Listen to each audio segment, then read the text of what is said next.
Radio Wolves 87.8 FM. You can call into the studio, which is 01902 972 150, or even better, why don't you WhatsApp us? So you can WhatsApp 07440 420 432.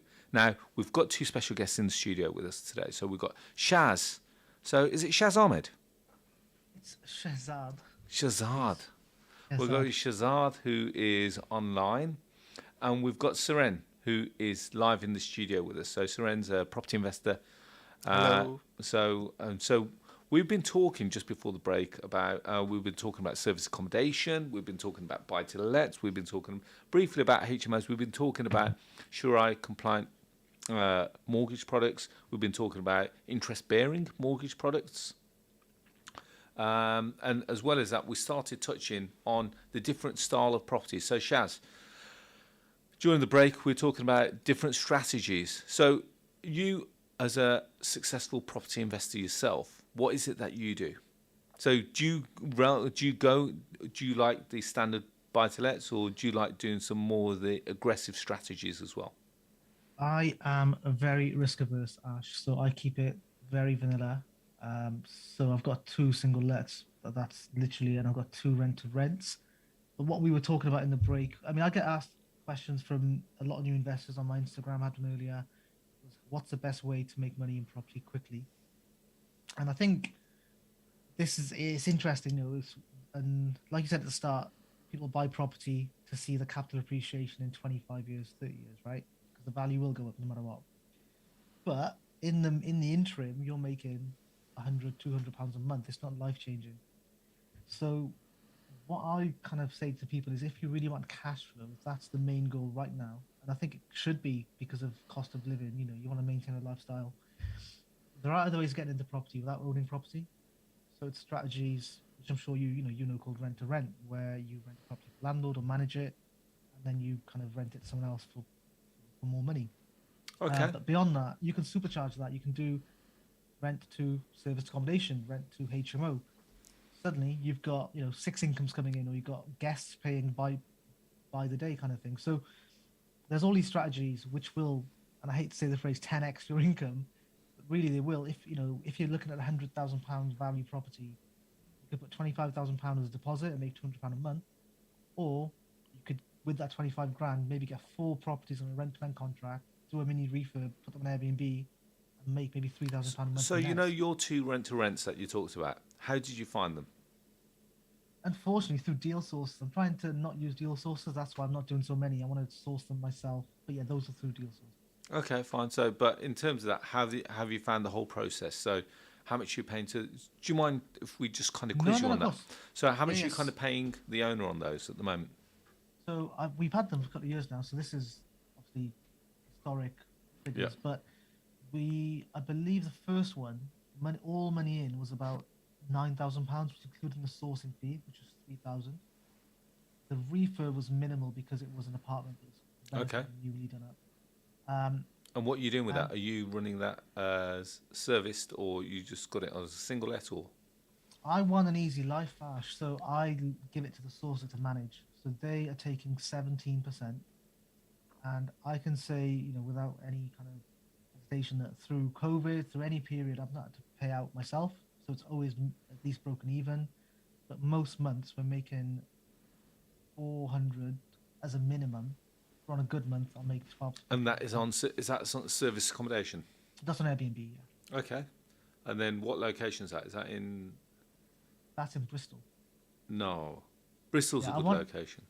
Bristol's good. I wanted it basically. I didn't want it to be in Wales because the temptation is you want to handle it and do it yourself. So I wanted it completely hands off, hands free. Bristol's far enough where I'm not going to bother to ever go. However, having said that, to anyone who's listening, I'm looking for an Airbnb that I can take over in the Midlands because the amount of times I'm there, I could use it for my own use and then just put That's an it. Airbnb Well, as well. Shaz is like the mortgage bro. He's like the best. What's? Can we come up with a Like strap line for you? I'm a networking nut. I travel, so I'm the traveling mortgage broker. He's Never in the he's a office. traveller. He's a traveller. I'm a traveler. Shaz, can I just ask you a question about the service accommodation? What's your occupational I'll be honest. ratio I don't. there? It's, I should care more, but I don't because it's hands off. The management agency do everything. So do you So own the property or do you rent it off somebody? No, that's no, a no, rent. it's Yeah, a it is rent to rented. rent. Yes, yeah, it's a rent to rent. I mean, people said to me that they're taking too much of a management fee and all this kind of stuff. But my opinion on it personally is they could be taking 50% as long as I'm still making money. That's the end goal, isn't it? Yeah, so as long as it's not costing you anything, that's the main Yeah. thing. Yeah. Okay, so have you made your money back? You made the £9,000 back. We made that 9 grand back in 9 months, which was amazing. Okay. Wow. And then Because how back long have you then- got the contract on from the owner? 5 years, so it's 2 years left. Wow. I'm sure Okay, he'll so you renew got it. three. You got 3 years remaining. No, we had it for 3 years. So Oh 2 right. years Okay. remaining. So fine. All right. Sorry. Maths. Sorry. Maths is not my strong point. Shaz. Need That's you. rules. That's why you need the calculator. No. Okay. Cool. So where's the second one then? Second one is in it's a place called let me find it's in Wales, but it's in the valleys again. It's not South Wales, it's central kind of valleys Wales. Okay. And what's the fascination with that part of Wales then? So why did you choose that? It was more of a test. So in Wales, look, I'll be honest, ain't no tourists coming to the valleys. Do you know what I Yeah. mean? So it's not that kind of market. However, there's a lot of contract workers and a lot of that kind of demand. Yeah. So the sort is the same deal source. So they said, Shaz, on this one, we can get longer bookings because these are kind of clients we're handling. So with that, they've got NHS contract workers in there, 6 months at a time, 3 months at a time. That's doing really well as well. And with that one, I did say, and again, bit of advice for anyone doing rent to rents. Arsh, you're the expert, so please, if I'm wrong, correct me. If I did another one, I would probably go hard with the landlord in negotiation and try and get an option agreement on it as well. Okay, Because so at when we're least- talking about option agreement, for anyone that's listening, what Yes. Shaz is kind of referring to is getting the option to purchase the property. So with rent to rent, it gives you almost like a tester, a feel. So just, when you go to the Burfi shop, you taste it first. Is that right?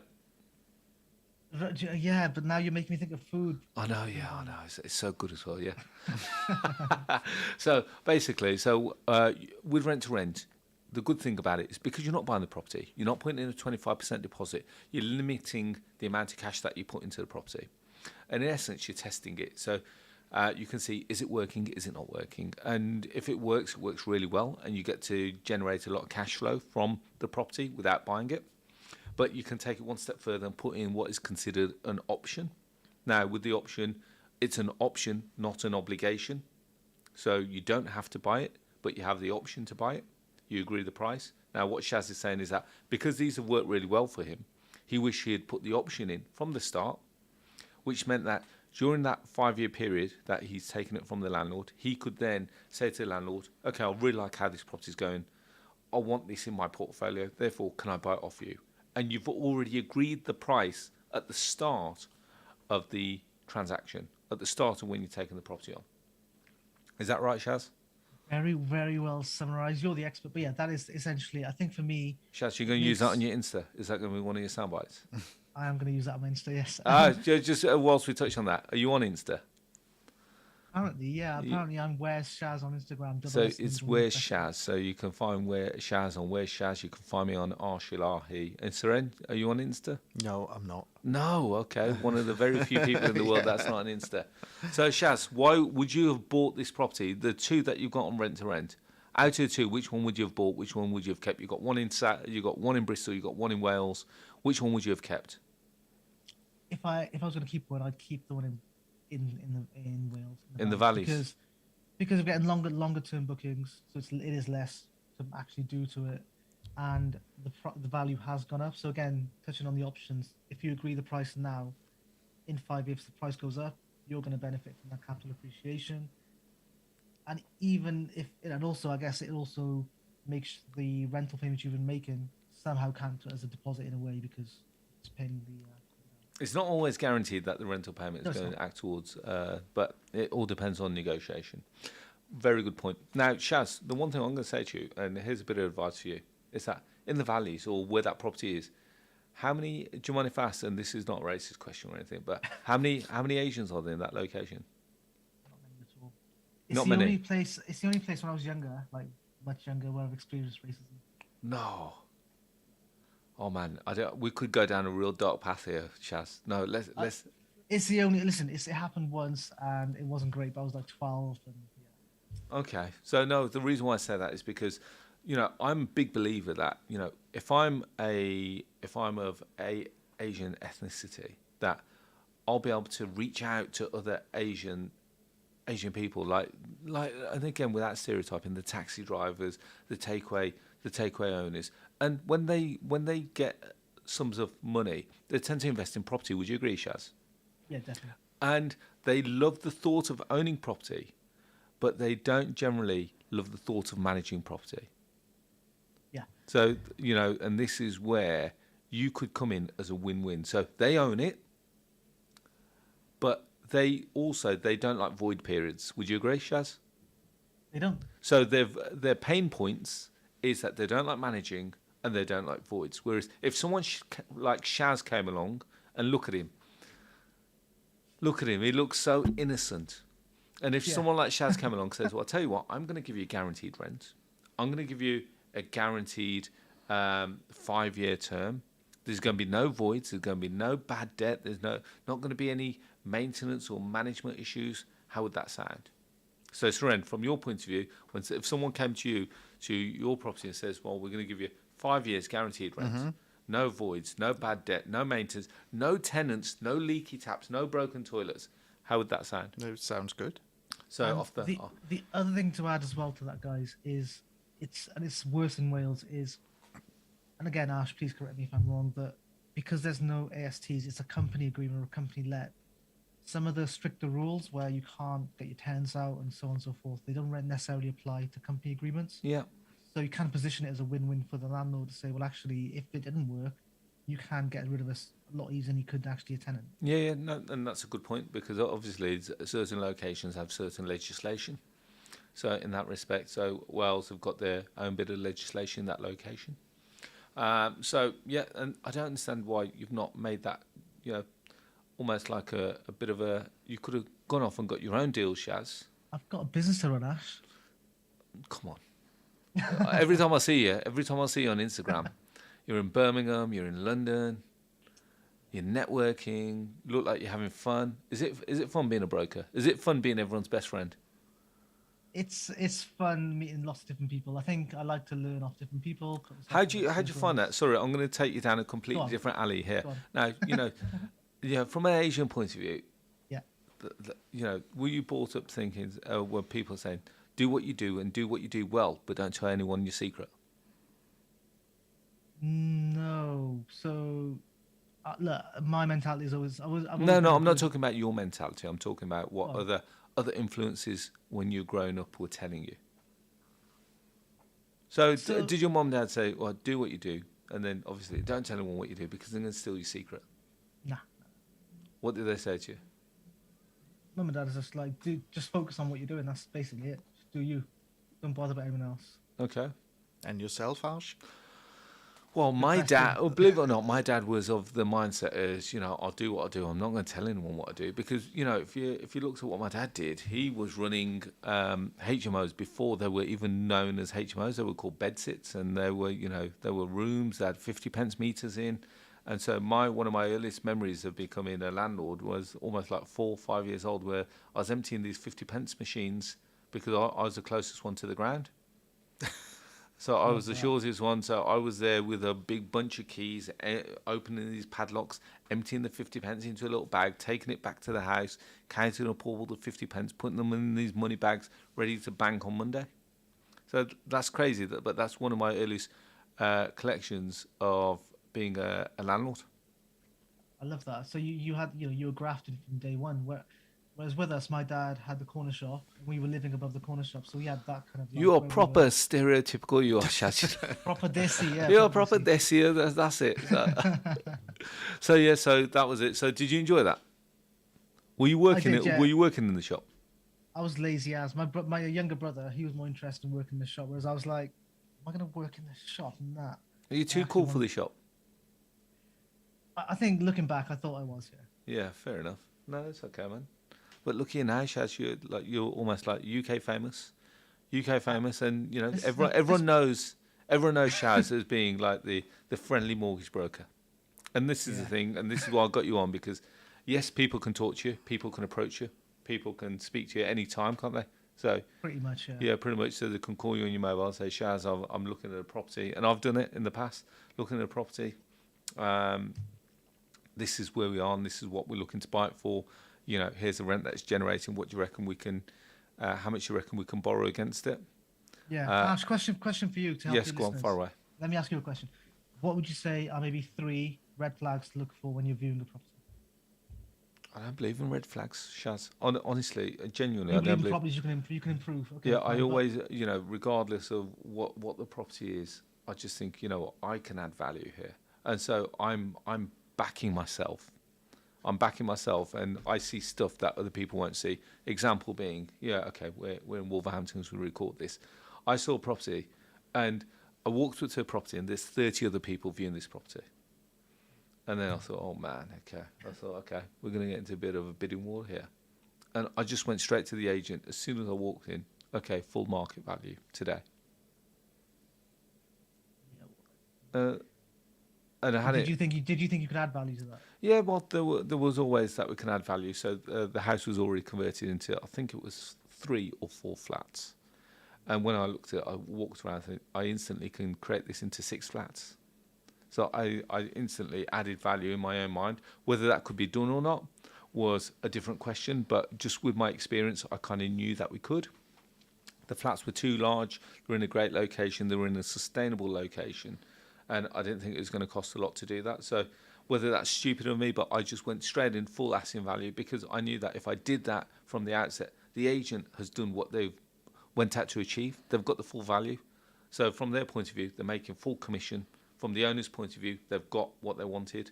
Why would they need to look elsewhere? It's what you say, Ash. Is what good investors say. It's create a win-win proposition for everyone involved, right? Yeah, you've got to create a win-win. And so sometimes the Asian mentality in me said, okay, if it's on 100 grand, I want to offer 50. Yeah, my dad does that. He starts off, I'm like, Dad, don't start for 50. Yeah, you know, so it starts at 50. Sometimes I might even start at 45. How much in cash? yeah, that's it. And then, but no, you've got to think. Well, okay, how can I add value here? And I think this is a new school way of thinking because, when you look at it from that point of view, it's not a case of what is it now. It's a case of what can it become. They say buy the worst house on the street to make it the best house on the street. Yeah, I get that. So if you can buy the worst house on the best street, as opposed to buying the best street on the worst house. Sorry, the best house on the worst street. I understand. No, but yeah, I'm just making sure. Does that make sense, Seren? Yes. So always try and buy the worst house on the best street, because then if you can add value, you're going to win on the capital appreciation. And like you said, most things are fixable, whether it's damp, structural issues. Most things can be resolved if you know how. Yeah. Well, if you know how, and someone knows someone, and so always. I'm a big believer is that if I don't know something, I know someone that will know something to get the issue fixed. Would you agree? So if I'm trying to buy a property and I don't know which lenders to go to, I know one person that I know that I can approach. His name's Steve. No, sorry, I mean his name's Shaz. So I know that Shaz is going to be able to help in that scenario. So I know that I can pick up the phone to Shaz. He can deal with that. So if I've got an issue with regards to, let's say, plumbing, I know someone that can deal with that. I've got someone issue with another thing. So don't always be. And I think one of the things that we as Asians, we kind of trying to just reach out to our local community. Sometimes you've got to cast out that net slightly wider and reach out to new people. Would you agree, Shaz? Otherwise, how would you ever grow?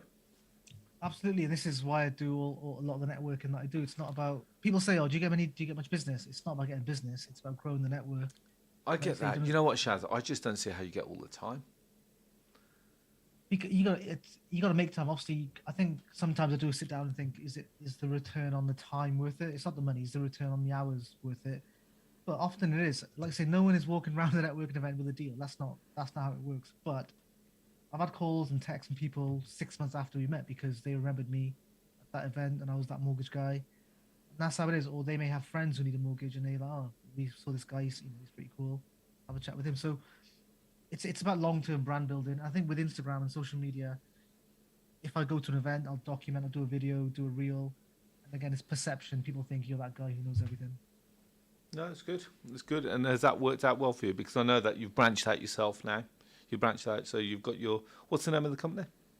Elan Property Finance. Okay, so what's with the name, Elan? Everyone asks that. There's a cafe in London that's like the most Instagrammable cafe, but it wasn't based on that. Elan means like momentum, enthusiasm, movement, speed. That's kind of what we represent.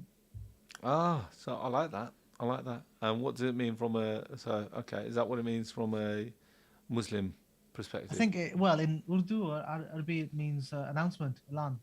Ah, yeah, of course it does. Yep. Yeah, no, okay. So let's go back to the property. I feel like Yeah, let's go sidetracking. Yeah, no, it's okay. So this is what we do because we hopefully everyone's enjoying it. So Shaz, okay. So other than that, so the mortgage broking side, you've got pretty much covered. Property side, you've got some properties there and they're working well. What else are you working on? Okay, I'll tell you. This is like exclusive. Exclusive to Ramadan Radio, 87.8 So FM. it is, yeah. Your viewership should be honoured. So at the moment, I get asked to go on a lot of podcasts. Me and a lot of my kind of friends in Wales get asked to be on a lot of podcasts. And since the pandemic's died down, before the pandemic, everything was on Zoom. Happy days, sit here and just do it. Since the pandemic, I'll be honest, 90% of people want to do it in person, in the studio, and they're always in London as well. And I get the reason. The reason is you get better content because it's all in a nice little setup. But traveling to London is a pain in the backside because 2 hours to London is different to 2 hours to Birmingham, right? It's a different thing. Yeah. Now, yeah, so we're looking at working with some service offices in the Midlands because there's nothing in Birmingham that actually offers a full audio visual setup for Yes, there is. podcast recorded. Where? There's Pirate Studios. Sorry? Pirate Studios? Yeah. I've heard of them. Yeah. Yeah, but that's more for audio. That's a table, headphones, and mic. Yeah. If I show you some of the studios that we're trying to replicate, it's more visual. Nice sofas, TV screen, something that looks visual that you can share on socials to look like basically a TV show but on the internet. So we're just trying to set that up. The other thing I'm looking at as well, and these are all really early days, is a platform that connects content creators with videographers. You don't need someone full time to follow you around, but you need someone on the odd occasion or the day. Sort of like Fiverr for physical work. Yeah. Or maybe Sounds like good. mybuilder.com before creatives. Okay, that's interesting. How's that going? It's going okay. I'm looking. Obviously, locations is important for the podcasting, and technology is important for the platform. What I would put out there on Ramadan Radio is the reason I'm quite looking to get these done quickly is, in essence, they'd be interest-free businesses. They'd be kind of more halal suitable ways of making money. That's a fantastic hook for it. So okay, no, that's good. What do you make to that, Surin? We're just over a minute away, so I suppose what's our lasting comments for everyone? So Surin, what have you learned from this session? I think rent to rent is probably not something a lot of people think of. I mean, buy to rent makes sense to most people, but rent to rent is like an option that not many people consider. Okay, and then To Shaz, work. what's been your takeaway from the session? My takeaway is, well, at least my lasting advice is, if you're looking to get finance, you can pretty much finance everything. Get all your options, whether you do want Sharia compliant finance or otherwise.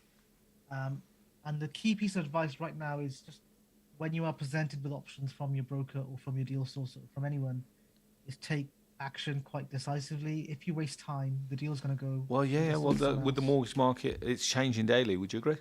Basically that. So I'm not saying rush yourselves, but actually just make a decision. Stop Okay. holding around. So Shaz, I want to thank you very much for your time. Surin, I want to thank you very much for your time. Thank you, I've Arsh. really enjoyed your content and look forward to speaking to you all very soon. Thanks for having Thank me. you. Cheers.